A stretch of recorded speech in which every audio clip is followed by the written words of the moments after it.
Media and news society of UET Lahore Faisal آباد campus نے 15 فروری 2024 کو سپرنگ کارنیول کا انعقاد کیا۔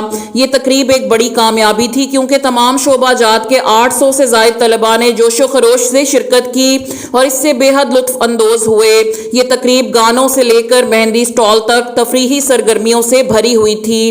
مزیدار کھانوں سے لطف اندوز ہونے کے لیے کھانے کے سٹال تھے۔ تقریب کا افتتاح مہمان خصوصی مس رخسانہ قمر، چیئرمین قائمہ committee chamber of commerce Faisal آباد نے کیا اور ریاستی زندگی جگنو اور اصلاح کی سفیر کے طور پر بھی خدمات انجام دیں۔ ان کی موجودگی نے تقریب میں جان ڈال دی۔ یہ تقریب MNC ٹیم کی محنت کا نتیجہ تھی۔ Campus coordinator professor doctor Muhammad Mohsin نے MNC کے وائس پریزیڈنٹ محمد فیصل رحمان کو شیلڈ سے نوازا۔ اس کامیابی میں پوری ٹیم نے اپنا حصہ ڈالا۔